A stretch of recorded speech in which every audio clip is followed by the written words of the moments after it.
Und ich möchte der Schweizer Bevölkerung Danke sagen, dass sie sich über Ostern, obwohl das Wetter ja wirklich sehr, sehr, sehr verlockend war, für uns alle verlockend war, das erste Frühsommerwochenende vielleicht sogar draußen zu verbringen, dass die Schweizer Bevölkerung sich ihrer Verantwortung bewusst war und deutlich darauf verzichtet hat, sich zu bewegen, sich draußen zu versammeln.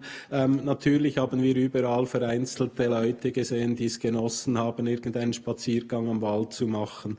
Aber grundsätzlich gilt, glaube ich, der Dank der Bevölkerung in der Schweiz, dass sie verstanden hat, dass jede und jeder einen Beitrag dazu leisten kann und weiterhin auch leisten muss, wenn es darum geht, das Coronavirus in der Schweiz einzudämmen. Zu den etwas trockeneren Zahlen. Wir haben insgesamt inzwischen knapp 200.000 Personen in der Schweiz getestet. Bei 25.000 ist der Test positiv ausgefallen.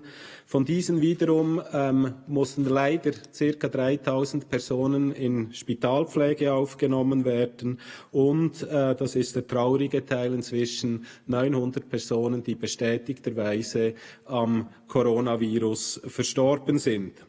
Nach wie vor liegen etwa 400 Personen mit schweren Krankheitsverläufen auf Intensivstationen von Schweizer Spitälern.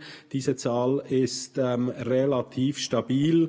Das gilt für die anderen zum Glück nicht mehr im Umfang, wie wir das vorher gesehen haben. Wir glauben, auch wenn man sagen muss, dass über Ostern extrem wenig getestet wurde im Vergleich zu den Vortagen und den Vorwochen, dass mit zusätzlich 254 Fällen nur noch, die dazugekommen sind seit gestern, wir ein Level erreicht haben, wo man jetzt doch davon ausgehen kann, dass es mindestens stabilisiert ist, was die Fallzahlen angeht, dass sich ein gewisser Trend abzeichnet, dass die Fallzahlen abnehmen. Das ist auch aus verschiedenen Modellrechnungen von wissenschaftlichen Gruppen jetzt herausgekommen. Niemand wagt aber im Moment deutliche Prognosen zu machen. Das sind Trends, das sind Hinweise darauf, dass die Fallzahlen in der Schweiz unter Umständen abnehmen können. Das zeigt sich nicht nur bei den Neuinfektionen, das zeigt sich bis zu einem gewissen und bis anhin auch nicht deutlichen Teil bei den Hospitalisationen. Bei den schweren Krankheitsverläufen, bei den IPS-Fällen, da haben wir ein Plateau über mehrere Tage inzwischen, das um die 400 Personen sind, die intensivmedizinisch betreut werden müssen. Wie sieht es weltweit aus? Wir stehen ganz knapp vor der magischen Zahl von 2 Millionen Fällen weltweit, 1,9 Millionen Fälle. Ich nehme an, morgen dürften wir die 2 Millionen Grenze überschritten haben, 120.000 Todesfälle. Hotspot im Moment eindeutig die USA mit massiv und rasant wachsenden Zahlen. Auch was die Todeszahlen angeht, die USA hat wenn man America First auch hier verwenden darf, Trump hat mindestens da recht gehabt. Die USA hat die Spitze übernommen, was Fallzahlen und Todesfälle angeht.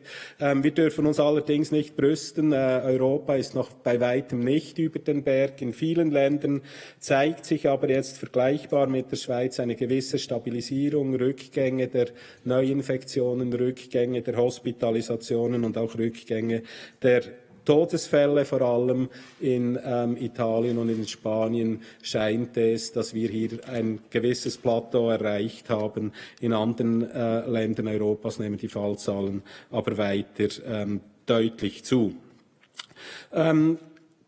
Die Aussicht, dass die Zahlen in der Schweiz mindestens stabil sind, allenfalls jetzt bereits abnehmen, führt auch dazu, dass man über Lockerungsmaßnahmen sprechen kann, diese auch in Betracht ziehen kann. Und wie Sie alle wissen, wird der Bundesrat am Donnerstag entsprechende Entscheide treffen und auch entsprechende Entscheide kommunizieren.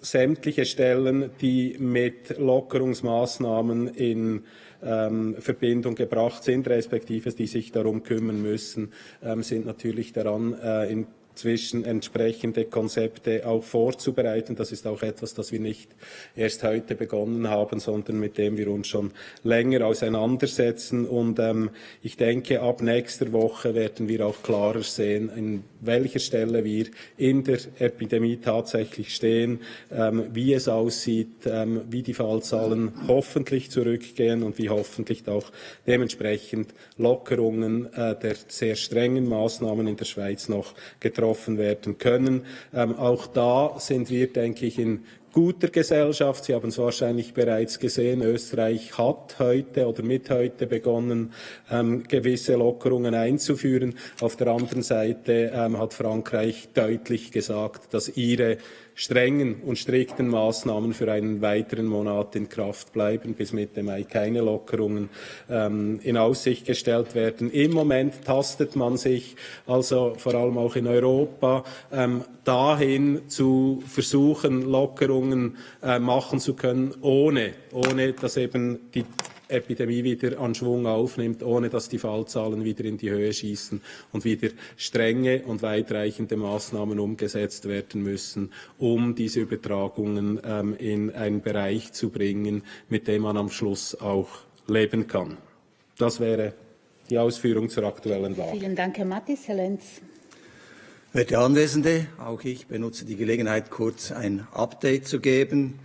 Zuerst ein allgemeines Update über die Rückholaktion, dann spezielle Informationen zum Flug nach Kinshasa, der zurzeit gerade auf dem Rückweg ist, und dann noch ein kurzer Ausblick. Allgemeine Rückholaktion. Wie letzte Woche angekündigt, reduziert das EDA seine Rückführungsaktivitäten schrittweise und konzentriert sich auf die Stärkung der Partnerschaften mit den Nachbarländern, um die Flugauslastung und Effizienz zu optimieren. Dieser Rückgang ist das Ergebnis einer ständigen Bewertung der Situation in Bezug auf gestrandete Schweizer Reisende. Bis heute hat das EDA unter der Leitung des Krisenmanagementzentrums 29 Repatriierungsflüge organisiert. Mit dem Lima-Flug, der heute angekommen ist, wurden dabei rund 6.400 Personen, davon 3.700 Schweizerinnen und Schweizer und etwa 2.700 ausländische Staatsangehörige, hauptsächlich aus Europa, von denen einige auch in der Schweiz wohnen, zurückgeholt. Im Gegenzug wurden rund 1.400 Schweizerinnen und Schweizer von Partnerländern nach Europa geflogen. Ich komme zum Flug nach Kinshasa. Der gestrige Hinflug von Zürich nach Kinshasa wurde auch genutzt, um humanitäre Hilfsgüter der DEZA, des Internationalen Komitees des Roten Kreuzes, IKRK, und weitere NGOs nach Kinshasa zu bringen. Insgesamt wurden 1,3 Tonnen Medikamente und Schutzausrüstungen nach Kinshasa gebracht. An Bord waren auch Mitarbeiterinnen und Mitarbeiter von Médecins Sans Frontières und UNICEF, die ihre humanitären Operationen und die Präsenz vor Ort verstärken. Heute Morgen ist der Rückflug Richtung Zürich mit rund 200 Passagieren gestartet. Unsere Vertretung vor Ort hat einen super Job gemacht. Es war höchst anspruchsvoll, die blockierten Schweizerinnen und Schweizer innerhalb und außerhalb der Hauptstadt rechtzeitig zum Flughafen zu bringen. Unser Botschafter vor Ort meinte heute Morgen am Telefon nach Abschluss des Boarding, dass er noch nie in so kurzer Zeit so viele Sonderbewilligungen beschaffen musste. Glücklicherweise haben die lokalen Behörden mitgespielt und die Personentransporte unter anderem auch aus abgesperrten Quartieren in Kinshasa selber zum Flughafen bewilligt. Bereits Tage zuvor konnten Schweizer Staatsangehörige mit Flügen der UNO und des IKRK von den großen Seen im Osten des Landes und anderen aus entlegenen Provinzen auf dem Landweg nach Kinshasa gebracht werden. Dieses Beispiel zeigt die großen Herausforderungen, mit welchen das EDA in dieser Rückholaktion immer wieder konfrontiert ist. Ich komme zum Ausblick, das ist relativ kurz. Für diese Woche ist ein kombinierter Flug nach Kiew und Podgorica, der Hauptstadt von Montenegro, geplant.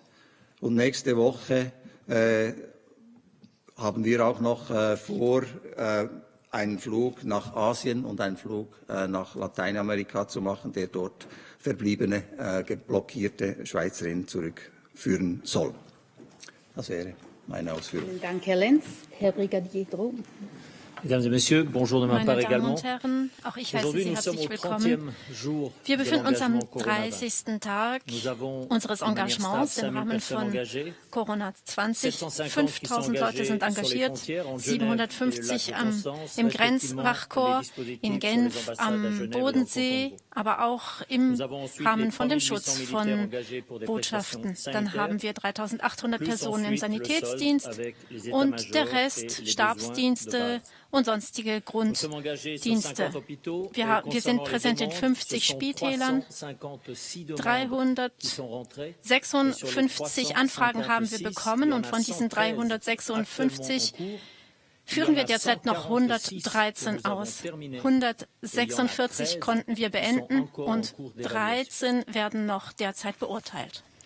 Les cantons où la présence est la Die plus Kantone, in grande, denen la plus wir am importante, stärksten ce sont les präsent cantons sind, de Genève, sind du Genf, Tessin, Vaud, Valais, Waadt, les Grisons, Wallis, Neuchâtel et Glaris. Graubünden, Nous avons également une grosse Neuenburg concentration de moyens und sur les 200 Glarus. intercantonaux. Vous Wir savez qu'il y en a haben deux qui ont 3 été interkantonale établis. Le premier à Zentren Frauenfeld in et le Frauenfeld deuxième du côté de Notteville.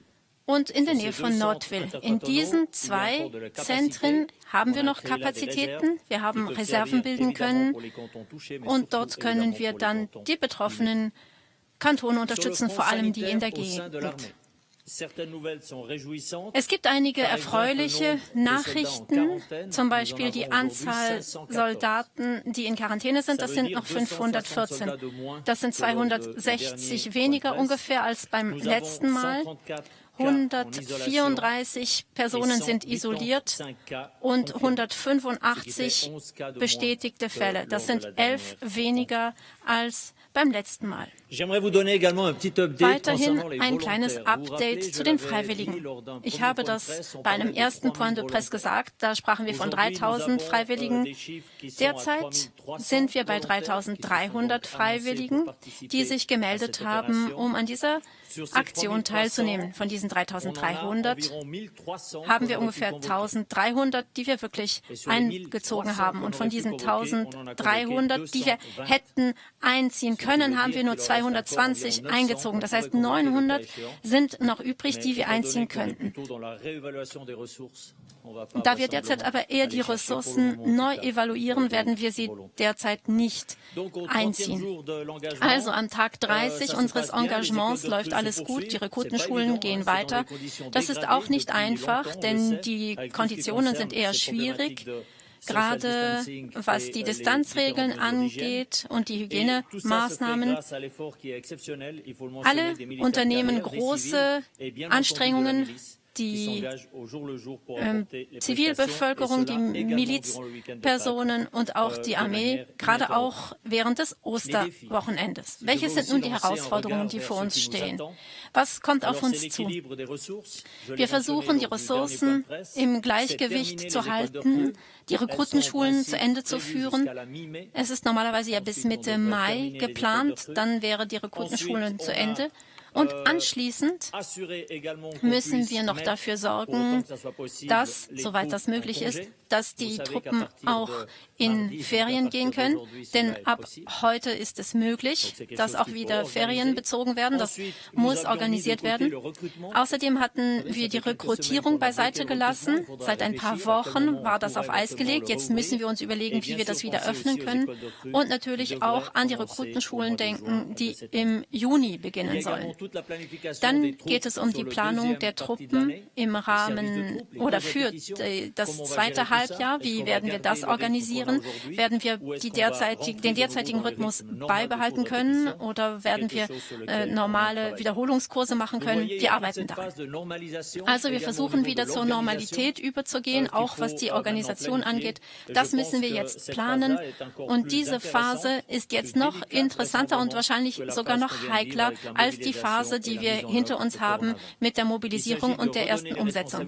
Jetzt wird die Verantwortung wieder an die Organisationen übergeben, die zum Beispiel im Gesundheitssystem verantwortlich sind. Wie schaffen sie es, sich wieder zu lösen von diesen Truppen, die wir ihnen zur Verfügung gestellt haben? Das müssen wir natürlich gemeinsam organisieren, organisiert, koordiniert, zu einem Ausgleich kommen, zu einer Situation, wo jeder seine Verantwortung wahrnimmt. Sie haben nun Gelegenheit, Fragen zu stellen. Herr Nufer. Ja, ich hätte eine Frage an Herrn Mattis. In Österreich, Sie haben es gesagt, die haben heute gewisse Sachen wieder geöffnet. Sie setzen bei Ihrer Lockerung auf die Schutzmasken. Sie verteilen die offenbar zum Teil auch in der Öffentlichkeit. Wie ist es dort offenbar möglich, eben den Leuten genügend Masken zur Verfügung zu stellen, im Gegensatz zu hier? Ich bin mir jetzt nicht sicher, ob sie wirklich in der Öffentlichkeit verteilt werden, aber wenn Läden betreten werden, glaube ich, müssen sie getragen werden. Sie korrigieren mich, wenn ich falsch bin. Wir sind durchaus auch daran zu überlegen, wenn wir Lockerungsmaßnahmen umsetzen, wie wir diese begleiten, damit das Schutzniveau möglichst aufrechterhalten werden kann, dass durch die Lockerung nicht jetzt einfach wieder zusätzliche Infektionsketten hervorgerufen werden. Und da gehören auch Masken dazu. Mehr kann ich Ihnen dazu aber im Moment noch nicht sagen. Aber wie die Schweiz auch und wie viele Länder ist Österreich sicher auch auf dem internationalen Markt tätig, was die Beschaffung angeht. Ich weiß nicht, über welche Reserven Österreich noch verfügt. Das kann ich Ihnen nicht sagen, aber offenbar sind sie in einer Lage, dass sie diese Empfehlung aussprechen können. Darf ich noch eine kurze Nachfrage stellen? Übers Wochenende habe ich auch gelesen, dass in den USA das CDC auch wie ein Umdenken gehabt hat, dass man eben wie in der Schweiz fast parallel lange gesagt hat, das bringt wenig in der Öffentlichkeit, diese Masken. Und offenbar jetzt der Surgeon General hat Anfang April seine Haltung dazu geändert und rät den Leuten sogar selbst gebastelte Masken zu tragen. Was sagen Sie dazu? Ich möchte in die Entscheidfindung der Amerikaner nicht eingreifen. Es ist ja nicht so, dass die Masken überhaupt gar nichts nützen. Also dessen sind wir uns auch bewusst. Die Masken nützen vor allem da, wo sie Kranke tragen, damit sie andere nicht anstecken beim Sprechen, Husten, Niesen. Ich glaube, der Teil ist unbestritten, wie groß die Schutzwirkung auf der Empfängerseite ist. Da kriegen Sie genügend Studien, die von nützt gar nichts bis doch hilft zu einem rechten Teil. Ich denke, Masken können dazu beitragen, das Coronavirus mit zu kontrollieren. Ganz klar sind, dass die Hygienemaßnahmen, wie wir sie jetzt über Wochen runtergebetet haben, die wirkungsvollsten Maßnahmen sind. Wie gesagt, wir schließen nicht vollständig aus, dass Masken auch in der Schweiz unter gewissen Bedingungen, wenn es jetzt Richtung Lockerung geht, zum Einsatz kommen könnten. Herr Berlacher. Meine Frage an Herrn Mattis betreffend den Fallzahlen. Sie haben ja die tiefen Testzahlen erwähnt über Ostern. Den Zusammenhang verstehe ich. Können Sie noch erläutern, warum die Zahlen dann trotzdem repräsentativ sind? Und ist es nicht auch grundsätzlich ein Manko, dass man eine ausgewählte Gruppe von Personen nur testet, also die mit Symptomen, die Risikogruppen etc., um ein Gesamtbild zu haben? Und müsste man nicht das Gesamtbild eben auch haben, um Entscheide über Lockerungsmaßnahmen zu treffen und dann auch testen bei der breiten Bevölkerung, serologische Tests anwenden können? Das sind jetzt gerade viele Fragen miteinander gewesen. Ich versuche, Serologie nehmen wir ganz an den Schluss, wenn es recht ist. Um das tatsächliche Geschehen kennenzulernen, müssten eigentlich sämtliche Personen in der Schweiz getestet werden. Da sind wir uns, glaube ich, einig. Alles andere sind Annäherungen an das tatsächliche Geschehen. Natürlich können wir aufgrund dessen, was wir testen, nur bedingt Aussagen machen in Bezug auf die Neuinfektionen. Was wesentlich stabiler ist in Bezug auf die Aussagekraft, sind die Hospitalisationen, weil die kennen wir. Wenn die einigermaßen konstant sind oder sogar abnehmen, kann man auch davon ausgehen, dass die vorgelagerten Infektionen konstant bleiben, stabil bleiben oder sogar abnehmen. Von dem her, der Rückgang jetzt, der Test, also was mir ein Anliegen ist zu zeigen, dass diese 250 Tests, die jetzt gestern dazugekommen sind, nicht eine massivste Abnahme sind seit letzter Woche und man jetzt davon ausgehen kann, dass die Kurve der Epidemie jetzt rasant schnell in den Keller geht. Wenn wir wieder mehr testen, und das ist ein Phänomen, das wir jetzt über alle Wochen gesehen haben, am Wochenende sind die Fallzahlen immer massiv eingebrochen und es ist dann praktisch bis Mittwoch gegangen, bis sich die wieder stabilisiert und eingependelt haben. Also ich gehe jetzt mal davon aus, dass wir Mittwoch oder Donnerstag wieder deutlich höhere Zahlen sehen werden, aber ich habe nach wie vor die Hoffnung, dass die Tendenz weiter nach unten ist, also dass wir vielleicht 500, 400 Fallzahlen bei konstantem Testvolumen sehen würden. Je mehr wir testen, desto mehr Fälle werden wir sehen, solange die Fallzahlen oder die Infektionen in der Schweiz nicht massiv runtergehen. Aufgrund dessen, was getestet wurde und wie getestet wurde, gibt es verschiedene Modellrechnungen, die Auskunft geben, wie viele Leute in der Schweiz etwa erkrankt sein könnten bis jetzt oder infiziert sein könnten. Aber auch da, die Wissenschaft ist auch da nicht wirklich exakt. Das geht von irgendwo 100.000 bis 300.000 Personen, je nach Modelle, je nach Annahmen, die da getroffen werden. Und das dürfte in etwa die Situation sein, wenn es darum geht zu sehen, in welche Richtung das Ganze geht, werden wir uns vor allem auf Hospitalisationszahlen abstützen, weil das die verlässlichsten Zahlen sind. Das ist relativ einfach zählbar und da hat man einen Überblick über das Ganze. Serologie, wenn ich dann noch anschließen darf, das hat dann weniger mit dem aktuellen Geschehen zu tun, als vielmehr mit der Frage, wie viele Leute sind denn tatsächlich schon mit dem Virus in Kontakt gekommen. Das würde dann eher die Frage beantworten der Modellrechnungen, die jetzt sagen, irgendwo zwischen 100 und 300.000 habt ihr wahrscheinlich in der Schweiz. Das könnte man heranziehen für das. Was man nicht machen kann, und das ist vielleicht etwas, das auch ein bisschen herumgeistert, zu sagen, wenn ich dann die Serologie habe, dann weiß ich dann auch, ob ich immun bin oder nicht. Dieser Kurzschluss dürfen wir nicht machen. Eine Reaktion des Immunsystems, und das misst die Serologie, sagt einfach mal grundsätzlich aus, dass die Person mit dem Virus in Kontakt gekommen ist. In Bezug auf die Immunität, wie gut die ist, wie lange die hält, da wissen wir leider noch viel zu wenig. Aber Serologie wird das nächste große Thema sein in Bezug auf die Tests. Entschuldigung. Herr Häfliger. Ich möchte hier gleich anschließen, Herr Mattis. Wir hören aus verschiedenen Spitälern und Labors, dass sie sagen, wir könnten viel mehr testen, als wir jetzt tun. Und zum Teil heißt es, ein Grund sind die strengen Vorgaben des Bundes. Man soll nur schwere Fälle, nur Risikopersonen testen. Meine Frage ist, weshalb nutzt man die freien Testkapazitäten nicht, um das, was Sie am Anfang gesagt haben, nämlich um mehr herauszufinden, was läuft eigentlich in der Bevölkerung.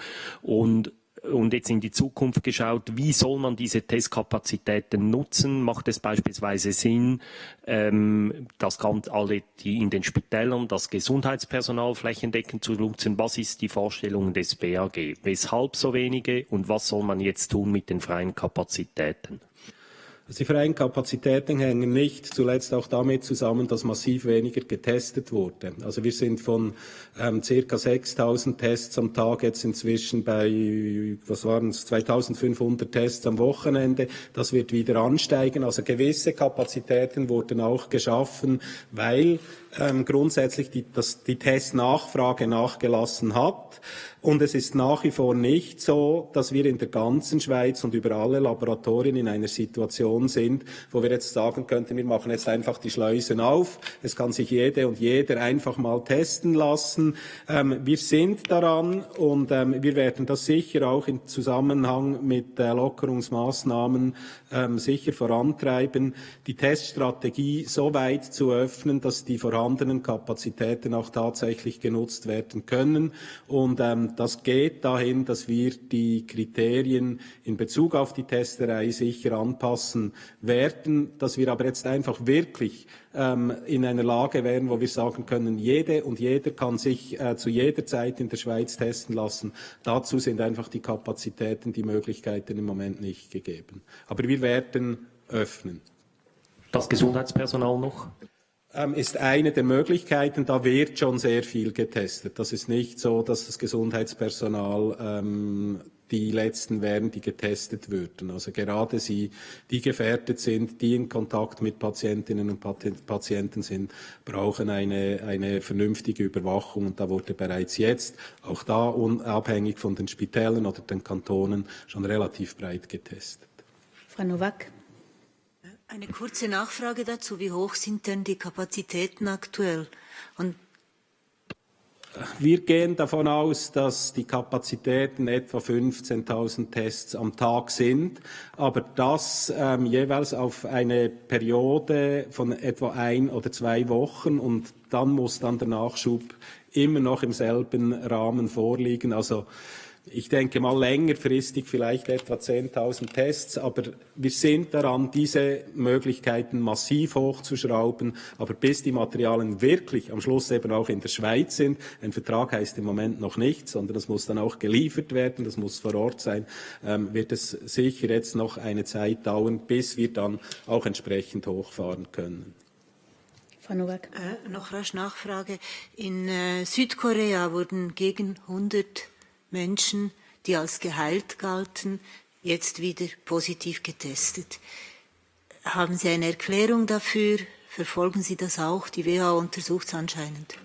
Ja, das verfolgen wir natürlich auch. Es ist etwas sehr Unangenehmes. Die Frage ist aber, sind das Leute, die ein zweites Mal angesteckt wurden? Man kann es nicht ausschließen, der Beweis ist aber auch nicht erbracht.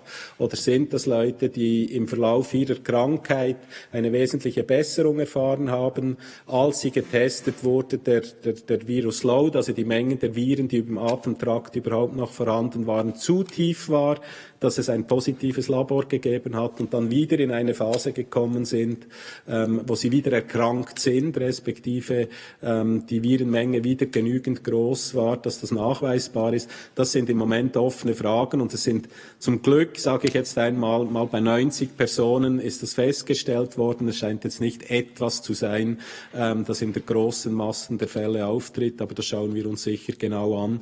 Aber auch daher kommen natürlich die Fragen, was heißt Immunität am Schluss? Wie gut ist diese Immunität? Wie lange hält die auch tatsächlich an? Herr Rochon. Monsieur Baptiste, vous avez dit que le trend était positif. Est-ce qu'on peut dire clairement qu'on a dépassé le pic de dass l'épidémie? wir den Höchststand der Epidemie nun überschritten haben? Et pourquoi on ne peut pas le dire clairement? Parce que Ja, also ich denke, wir haben ihn überschritten. Ja, wir denken das. Herr Altermatt. Ja, auch gleich noch eine Frage an Herrn Mattis. Sie haben die Tücken der Immunität gerade erklärt, aber mehrere Regierungen prüfen bereits die Einführung von Corona-Immunitätspässen. Wäre das auch in der Schweiz denkbar, so ein Nachweis? Es ist die Frage, was Sie damit erreichen wollen, oder? Wenn es nur darum geht, wenn es darum geht, dass Sie wieder arbeiten gehen können, im Sinne von, Sie sind nicht mehr gefährdet. Vor dem Hintergrund des Wissens würde ich nicht behaupten, dass jemand einen solchen Pass ausstellen kann und will, vor dem Hintergrund, dass wir schlicht und einfach nicht wissen, was wir da wirklich unterschreiben würden. Also dass eine solche Person dann plötzlich keine Gefahr mehr wäre, kann man einfach zum heutigen Wissensstand, denke ich, ist es mehr eine Vermutung, denn das Wissen darum, was wirklich passiert. Aber serologische Tests und die davon abgeleiteten Aussagen, da werden wir jetzt sicher in den nächsten Wochen und auch in den nächsten Monaten massiv neuen Wissensgewinn haben. Da arbeiten sehr viele daran. Auch in der Schweiz sind verschiedene Studien in Bezug auf die Serologie und die Immunitätsfragen am Laufen und wir erhoffen uns da bald auch einmal in der Schweiz Resultate von diesen Studien. Frau Imboden. Ich habe eine Frage an Herrn Droh. Es gibt Berichte über Soldaten, die sich langweilen in den Kasernen, weil sie zu wenig zu tun haben. Wir sehen ja jetzt, dass die Fallzahlen wieder abnehmen. Ab welchem Punkt schicken Sie die Soldaten wieder nach Hause? Ich könnte sagen ab heute, weil ab heute sind die Urlauben wieder einmal möglich und das machen wir. Mindestens für alle, die in Assistenzdienst sind, das ist so vorgesehen. Für Einzelurlauben, das war schon ab 1. April möglich. Jetzt über das Gros, diese Equilibrium, so wie ich das sage, meine gute Deutsch. Es wird diese Woche, morgen präsentiert an der Chef der Armee und ich hoffe sehr, dass Sie können erwarten, dass diese Woche alle Details über diese mögliche Reequilibrium in die verschiedenen Kräfte, die eingesetzt oder die zur Verfügung sind, gefunden wird. Dass wir das einmal entscheiden lassen und dann das in die nächsten Tagen, Wochen dann das wirklich angehen, so dass wir sicherstellen in der Priorität von der Qualität, aber sicher auch in der Quantität, das sind zwei Faktoren, die ein wenig anders sind, dass das sicher in die nächsten 15 Tagen so das erfüllt wird. Aber wieder einmal, wir brauchen die Partner, weil wir können nicht einfach die Leute zurücknehmen von den verschiedenen Infrastrukturen. Das muss vom der Gesundheitssystem auch verfolgt, das muss begleitet werden und das ist nur mit der Einverständnis aller dieser möglichen Partner, dass wir das machen werden. In die letzten Stunden, Tagen haben wir schon einige Anzeichen, dass wir einige in der Möglichkeit hätten zurückzuziehen. Das ist positiv gemeint. Ja. Ich nehme eine telefonische Anfrage entgegen von Herrn Bögler von La Liberté. Bonjour, une question sur l'immunité Ich habe grégaire. eine Frage zur Herdenimmunität. Mehrere Wissenschaftler sprechen von einem Prozentsatz von 50 bis 70%. Und wenn wir das beziehen auf 6 Millionen Personen, könnte das denn eine Strategie sein, dass man einen gewissen Immunitätsgrad erzielen kann? Und wenn ja, über welchen Zeitraum? Dank für diese Frage. Es ist nicht unser primäres Ziel, jetzt eine rasche Durchseuchung herstellen zu können und dann auf diese Herdenimmunität abstützen zu können. Und es ist tatsächlich so, dass man beim Coronavirus davon ausgeht, dass etwa 2/3 der Bevölkerung immun sein müsste. Das stammt von der Annahme, dass eine Person, die infiziert ist, im Schnitt wahrscheinlich etwa 3 Personen ansteckt. Ganz klar ist die Hoffnung da, dass bevor wir diese Durchseuchung erreicht haben und wenn ich jetzt sage, wir sehen Modelle, die von 100.000 bis vielleicht 300.000 Erkrankten ausgehen, dann haben Sie recht, das dürfte dann noch Monate gehen, bis eine solche Durchseuchung überhaupt erreicht ist. Die Hoffnung besteht natürlich, dass vor diesem Durchseuchungsgrad eine Impfung vorhanden ist, die dann eigentlich diese Herdenimmunität ablösen würde und mit der man dann wirklich die Bevölkerung schützen könnte. Schweden hat sich auf den Pfad begeben, sich die Herdenimmunität als Strategie anzueignen, möglichst rasch Leute oder die Bevölkerung durchseuchen zu lassen. Ich glaube, sie sind inzwischen sehr davon abgekommen, das auch wirklich umsetzen zu können. Eine kontrollierte Durchseuchung ist praktisch nicht möglich. Eine Durchseuchung, ja, sie tun einfach gar nichts, aber dann haben sie auch die entsprechenden Konsequenzen mit einer massivst überforderten Gesundheitssystem. Wenn Sie das kontrolliert und langsam machen wollen, ist das praktisch nicht machbar und so wie sich Schweden im Moment verhält, sind Sie von dieser Strategie auch wieder abgekommen. Danke. Ich nehme noch eine telefonische Anfrage entgegen von Frau Giglio von RTS. Guten Tag. Eine Frage zur Sterberate. Wissen wir ungefähr, bei welcher Höhe sich das in der Schweiz befindet? Ist diese Sterberate rückläufig und haben wir einen Vergleich zu den Nachbarländern? Sind wir da besser oder schlechter als die Nachbarn? Also ich möchte in Bezug auf Todesraten oder Todesfallraten eigentlich keinen Vergleich mit umliegenden Ländern machen. Wir müssen uns bewusst sein, dass alle Länder in Bezug auf den Zeitpunkt, in welchem sie sich in der Epidemie befinden, an unterschiedlichen Orten sind und viele Unterschiede sind im Moment schlicht und einfach nur schwer erklärbar oder nicht erklärbar. Wir sind würde ich mal sagen, im guten Mittelfeld, was die Todesfallraten angeht, aber diese sind auch nur vernünftig bestimmbar, wenn wir eigentlich wissen, wie viele Leute sich tatsächlich in einem Land infiziert haben. Und über diese Zahlen verfügt einfach kein Land gesichert.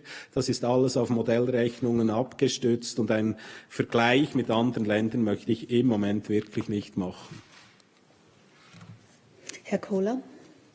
Frage an Herrn Mattis. Sie haben ja gesagt, Sie sind auf dem internationalen Markt tätig, um Masken zu beschaffen. Ein anderer Aspekt ist ja die heimische Produktion. Die soll angelaufen sein. Jetzt vor diesem Hintergrund stellt sich in diesem Fall eine Kehrtwende in der Kommunikation des BAG oder des Bundes. Zeichnet sich das ab? Inwiefern das Tragen von Masken in der Bevölkerung empfohlen würde? Genau. Sie können ja davon ausgehen, wenn man mehrere Masken pro Tag braucht, wenn man es wirklich legeartig machen kann, dass dann die Verfügbarkeit in den Hunderten von Millionen von Masken sein müsste. Wenn man das wirklich grundsätzlich allen empfiehlt, zu jedem Zeitpunkt, da sind wir weit davon weg, diese Zahlen im Moment befriedigen zu können. Ich glaube, das ist kein offenes Geheimnis und dementsprechend ist eine entsprechende Empfehlung auch relativ sinnlos. Herr Grosjean. Une question complémentaire sur ces masques, mais à Monsieur Drault. An Herrn Droh zu den Masken. Ich habe im Tagesanzeiger gelesen, dass die Regierung von Taiwan die Armee gebeten hat, Masken herzustellen für die Bevölkerung. Wie sieht es in der Schweizer Armee aus? Wäre das etwas, was man in Betracht ziehen könnte? Die Armeeapotheke hat einen Auftrag bekommen. Außerdem versuchen wir im Land und im Ausland möglichst Masken zu beziehen. Wir produzieren hier vor allem Medikamente und keine Masken. So ist es vorgesehen für die Armeeapotheke und wir haben bisher nicht vorgesehen, Masken zu fabrizieren. Bisher haben wir immer gekauft und wir haben bisher noch kein Mandat erhalten. Herr Häfliger. Ich möchte zu den Szenarien wegen einer Lockerung noch kurz zu sprechen kommen. Frau Merkel hat gesagt, sie wird sich stark an dieser neuen Studie der Leopoldina orientieren. Ist das auch ein Hilfsmittel oder eine Guideline, die für die Schweiz, die Sie berücksichtigen, diese neue Studie? Wir haben eine Großzahl von wissenschaftlichen Untersuchungen, Modellen in die Abwägung mit einbezogen. Wir werden auch das mit einbeziehen. Interessant ist, dass über alle publizierten Vorgehensweisen, respektive jetzt auch die Vorgehensweisen, wie sie Länder langsam beginnen zu skizzieren, keine einhellige Meinung ist, welche Maßnahme, die man lockert, jetzt welchen Teil zum Infektionsgeschehen beiträgt. Ich glaube, unbestritten ist, dass Maßnahmen, wie wir sie hier in der Schweiz, wie wir sie in Europa getroffen haben, deutlich dazu beigetragen, dass das Infektionsgeschehen massiv hat eingeschränkt werden können. Aber wenn wir jetzt an einigen Schrauben beginnen zu drehen, was der Effekt ist in Bezug auf neue Infektionen, das weiß niemand und darum geht auch sicher niemand jetzt mit großen Schritten voran. Wir werden sicher sehen, was jetzt in Österreich passiert, was in anderen Ländern passiert, die langsam jetzt die Lockerung beginnen. Wir dürfen nicht vergessen, China hat bis vor kurzem seine Maßnahmen in Wuhan oder in der Provinz Hubei praktisch aufrechterhalten. Auch da beginnt man jetzt zaghaft zu öffnen. Und es wird die Frage sein, was ist die richtige Balance zwischen Abbau von Maßnahmen, zusätzlichen Schutzmaßnahmen, die man jetzt trifft, um eben nicht in die Situation zu geraten, dass die Fallzahlen dann plötzlich massiv wieder zunehmen und wir einen sogenannten Rebound haben, wo es dann wieder eigentlich nur noch darum geht, wieder strenge Maßnahmen umsetzen zu können, damit wir wieder zu einer Abflachung der Epidemie kommen. Also es wird jetzt auch ein bisschen ein Trial and Error sein, weltweit. Und Sie sehen, zum Teil gehen jetzt dann Grundschulen auf, zum Teil gehen Gartencenter auf, zum Teil gehen Coiffeurläden auf als erstes. Also wenn es die Evidenz gäbe und wenn es die harte wissenschaftliche Evidenz gäbe, was jetzt mehr Sinn macht als anderes, ich denke, dann würden wir nicht diese breite Palette sehen auf internationaler Ebene. Ich nehme eine telefonische Anfrage entgegen von Herrn Gänger von Kisten SDA. Herr Mattis, letzte Woche haben verschiedene Spitäler gesagt, dass es Engpässe gebe bei Anästhesiemedikamenten. Wissen Sie davon? Haben Sie den aktuellen Stand im Kopf oder hat es gar nie solche Engpässe gegeben auf Bundesebene? Können Sie was dazu sagen? Es gibt tatsächlich Engpässe von essentiellen Medikamenten in der Intensivpflege. Das wird auch national koordiniert entsprechend und es gibt gewisse Entspannungen, aber langfristig ist das ein riesiges Problem, dass wirklich Medikamente fehlen, die bei der Intensivpflege eingesetzt werden müssen. Das ist so. Eine kurze Nachfrage noch. Was tut der Bund jetzt konkret dagegen? Beschaffen, soweit das geht, auf dem internationalen Markt. Aber Sie können sich vorstellen, wie Schutzmasken sind genau diese Medikamente auch weltweit wieder gefragt. Ich habe es gesagt, es hat gewissen Erfolg gegeben, Medikamente beschaffen zu können und vorrätig zu halten. Aber grundsätzlich ist die Lage angespannt. Dankeschön. Ich nehme noch eine telefonische Anfrage entgegen von Frau Rien von der NZZ. Ich wollte fragen, ob Sie was dazu sagen können, wann eine Contact Tracing App eingeführt wird oder welchen Stellenwert diese in deiner Exit-Strategie hat.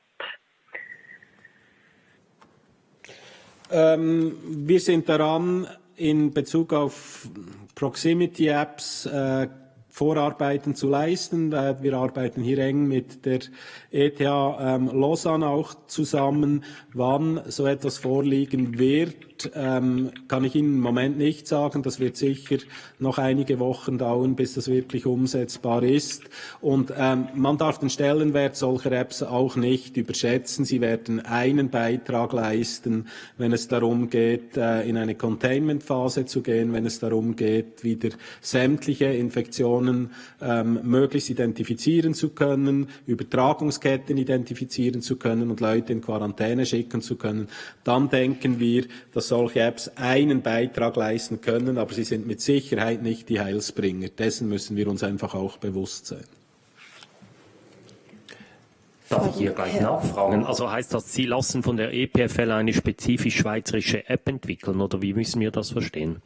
Es gibt ein europäisches System oder eine europäische Initiative und da sind wir mit dabei und die ETH ist ein Teil dieses Gremiums, das in der Schweiz sich um diese Fragen kümmert, aber da gehören dann auch Ethik dazu, da gehört der Datenschutzbeauftragte dazu. Das sind dann nicht nur technische Fragen, die gelöst werden müssen. Es stellen sich auch epidemiologische Fragen. Also auch das ist wieder eine Zusammenarbeit über verschiedene Gruppen, über verschiedene Wissenschaftszweige. Aber die ETH Lausanne ist mit dabei, dieses Tool zu entwickeln. Ja. Es gibt übrigens Dutzende oder wahrscheinlich Hunderte von seriöseren und je weniger seriösen Angeboten, was diese Apps können oder nicht können. Bis anhin ist aber noch nichts so weit entwickelt, dass man wirklich sagen könnte, man kann sich das mal anschauen. Und wir möchten wirklich in diesem europäischen Initiative mitmachen, dass eben auch eine grenzüberschreitende Nutzung einer solchen Proximity-App möglich wäre, nicht zuletzt vor dem Hintergrund, dass wenn die Grenzen in Europa wieder aufgehen, wenn die Grenzen mit den umliegenden Ländern wieder aufgehen, wir einfach mehrere 100.000 Leute haben, die die Grenze dann auch wieder überschreiten werden. Herr Berlacher? Gibt es genügend Datenmaterial, um abschätzen zu können, ob es Berufsgruppen gibt, die höhere oder tiefere Fallzahlen haben? Es gibt das offenbar in den USA unter anderem bei 2 Berufsgruppen, glaube ich, und bei mindestens der einen geht man dann davon aus, dass die zu wenig gut geschützt gewesen wären. Wir erheben in der Schweiz keine solchen Daten zu Berufen, die ausgeübt wurden bei den Meldungen. Von dem her kann ich Ihnen das leider nicht beantworten. Aber in Bezug auf das Risiko, denke ich, ist natürlich vor allem im Gesundheitsbereich ein großes Risiko, auch im ambulanten Bereich, dass sich Leute anstecken. Aber das ist eine absolut pure persönliche Vermutung von mir, dass es da durchaus zu Infektionen gekommen ist, die vielleicht überproportional sind zu anderen Bereichen. Oder Verkauf oder Logistik? Kann ich Ihnen nicht beantworten, nein. Ich hätte noch eine Frage an Herrn Mattis zu den Schulen. Das war ja immer ein Thema, ganz am Anfang schon, ob jetzt die Kinder Virenschleudern sind oder nicht in Frankreich. Und jetzt kommt natürlich die Frage wieder der Öffnung der Schulen. Wenn ich schaue, in Österreich ist man offenbar dort auch noch zurückhaltend, die Kinder wieder in die Schule zu schicken. Was ist der Stand heute, der Wissensstand? Eben weil, wenn die Kinder in die Schule gehen, dann sind auch eben recht viele Leute wieder auf der Straße. Was ist da der Stand eben heute? Kann man das verantworten oder nicht? Ich denke, die Frage ist nicht, kann man es verantworten? Man muss es irgendeinmal verantworten. Die Frage ist, zu welchem Zeitpunkt Sie das verantworten können. Und wir haben auch die Wissenschaftscommunity explizit gefragt und die Meinungen gehen da relativ weit auseinander auch.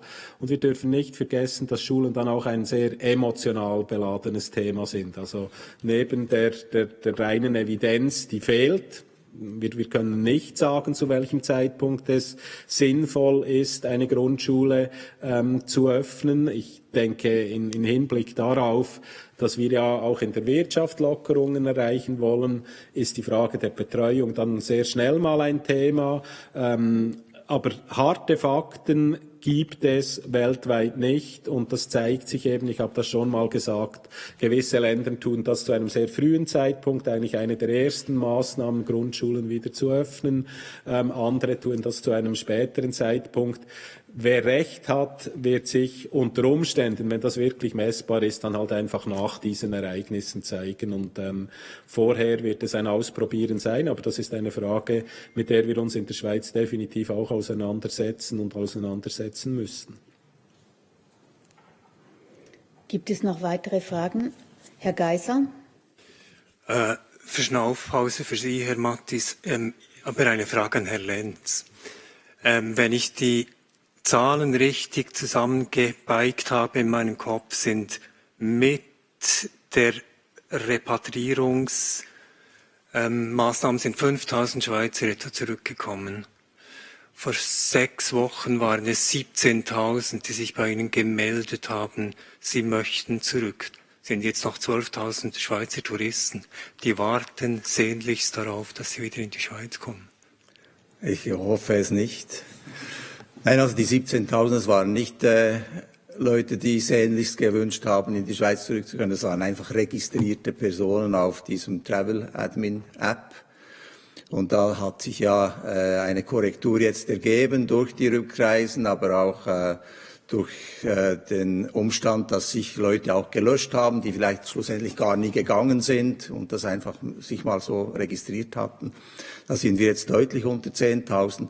Nein, ich gehe davon aus, dass wenn ich die Vertretungen Glauben schenke, die sich natürlich mit Anfragen eben konfrontiert sehen, dass wir jetzt noch von einigen 100 ausgehen, die den Wunsch äußern, zurückzukehren. Und von diesen einigen 100 werden wir nicht alle zurückbringen können, wie ich das schon mehrmals angedeutet habe. Es ist einfach schlichtweg nicht möglich, jede und jeden Einzelnen irgendwo auf der Welt zurückzuholen. Aber da ist dann die dritte Phase eben, kommt zum Tragen, wo die Vertretungen vor Ort im Rahmen ihres konsularischen Schutzmandates eben dann diese Leute betreuen müssen. Und dann bin ich auch ein bisschen optimistisch, dass sich die Situation nicht nur in der Schweiz, sondern auch weltweit etwas entspannen wird. Es gibt erste Anzeichen jetzt, dass auch kommerzielle Flüge wieder eher tendenziell zunehmen in gewisse Regionen und so sich dann eigentlich auch diese Rückholaktionen in dem Sinn gar nicht mehr rechtfertigen würden. Ich schaue in den Saal, ob Sie noch Fragen haben. Ich sehe keine Frage. Herr Häfliger? Ich habe hier aus meiner Redaktion noch eine Verständnisfrage an Herrn Mattis bekommen, noch einmal wegen diesen Tests, dass wir das einfach richtig verstehen. Es gab jetzt ja sehr wenig positive Fälle und wenn ich Sie richtig verstanden habe, gehen Sie von zwei Effekten aus. Erstens wirklich weniger Fälle und zweitens auch weniger Tests, weil eben Ostern war. Verstehe ich das richtig, dass Sie diese beiden Effekte sehen, dass Sie jetzt so weit abgesunken sind? Also dieser massive Rückgang ist primär einmal auf das Testvolumen zurückzuführen, weil wenn wir die Tests über die Zeit anschauen, so ist in den letzten Tagen, respektive Wochen, muss man schon beinahe sagen, die Positivitätsrate, also der Anteil der positiv Getesteten am Gesamttestvolumen relativ konstant geblieben. Jetzt nimmt es leicht ab und das ist ein Hinweis darauf, dass die Infektionsraten wirklich zurückgehen könnten. Das sagen auch gewisse Modellrechnungen. Ich wurde gefragt, sind wir über den Peak?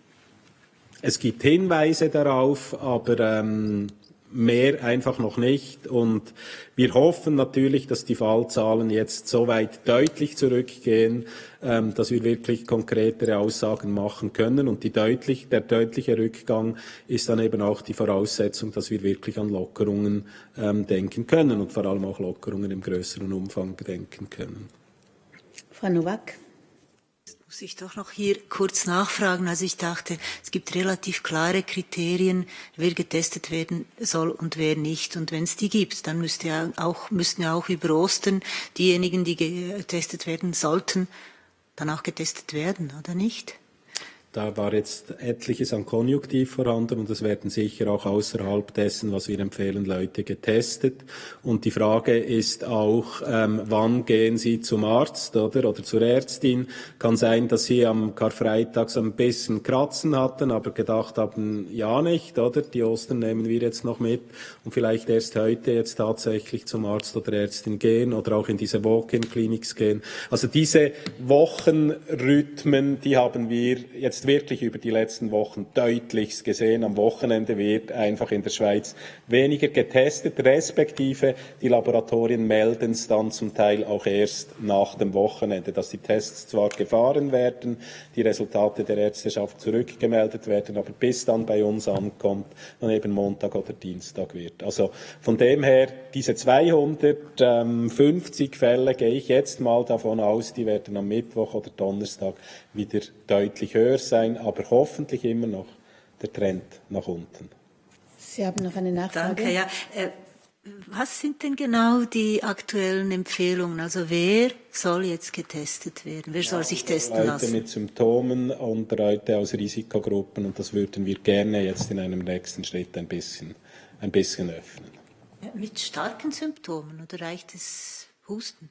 Und etwas erhöhte Temperatur oder muss es hohes Fieber sein? Nein, ja, weil man hört Verschiedenes. Schon lange nicht mehr, oder? Wir wissen ja, dass sehr viele Leute kaum Symptome haben und es reicht dann eigentlich, wenn sie in einer Risikogruppe sind, wenn sie mit leichten Symptomen tatsächlich auch gehen.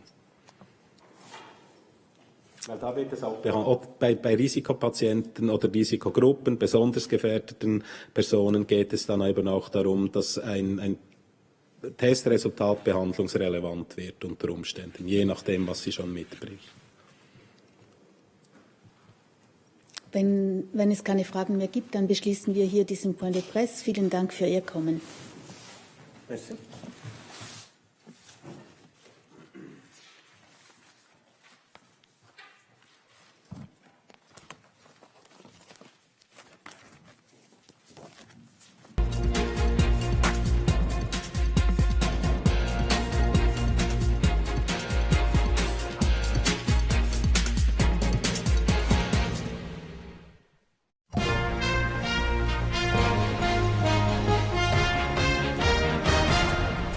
Tagesschau, meine Damen und Herren, ich begrüße Sie zum Auftakt dieser kurzen Arbeitswoche mit diesen Themen. Lockerung in Österreich. Kleine Läden dürfen ab heute wieder Kundschaft bedienen. Extrasession. Auf dem Berner Expo-Gelände kann das Parlament die Hygienemaßnahmen einhalten. Trockenheit. Die Waldbrandgefahr steigt und noch immer ist kein Regen in Sicht. Und meist sonnig, im Norden weht eine zügige Brise. In unserem Nachbarland Österreich gilt ab heute eine neue Normalität, wie es Bundeskanzler Sebastian Kurz nennt. Als normal gilt neu, kleinere Läden sowie Baumärkte und Gartencenter dürfen wieder öffnen. Das aber nur, wenn die Abstände eingehalten werden und alle Kunden Masken tragen. Österreich zählt zu den ersten Ländern in Europa, welche in Sachen Anti-Corona-Maßnahmen die Schraube deutlich lockern. Österreichs Regierung heute Morgen, noch immer mit Mundschutz, noch immer hinter Plexiglas. Die Botschaft, wir haben immer noch einen langen Weg vor uns. Immerhin, die Ansteckungszahlen sind in Österreich vergleichsweise tief. Wir können daher wie geplant heute den ersten Schritt in Richtung neue Normalität setzen. Mit heute sind kleine Geschäfte in Österreich geöffnet. Die Ausgangsbeschränkungen gelten weiterhin und dort, wo es möglich ist, sollte auch weiterhin zu Hause gearbeitet werden, also sprich wie bisher auf Homeoffice zurückgegriffen werden. Die Öffnung etwa der Baumärkte führte heute in Österreich schon am frühen Morgen zu langen Schlangen. Etwa 80% der Geschäfte dürfen seit heute wieder Kunden bedienen. Zuvor waren sie während 4 Wochen geschlossen gewesen. Ab 2. Mai sollen dann auch die großen Läden folgen. Der Leitsatz der Regierung: So viel Freiheit wie möglich, so viel Einschränkung wie notwendig.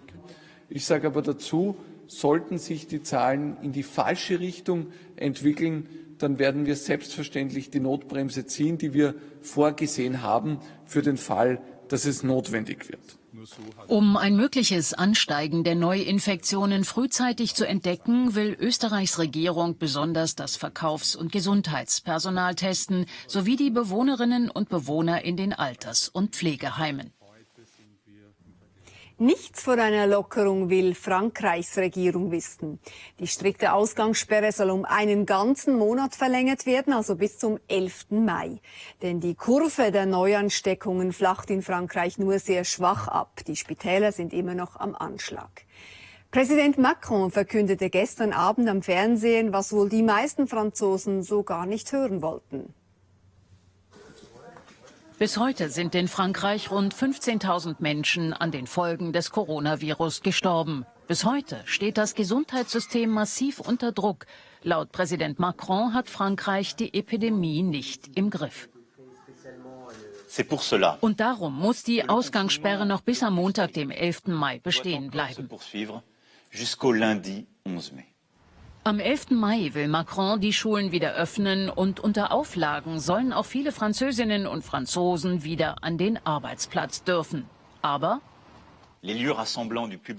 Restaurants, Cafés, Hotels, Kinos oder Museen bleiben sicher noch länger geschlossen.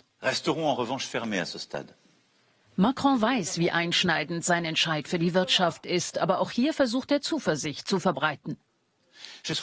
Ich wünsche mir mehr Unterstützung der Banken und auch die Versicherungen müssen mithelfen. Da werde ich genau hinschauen.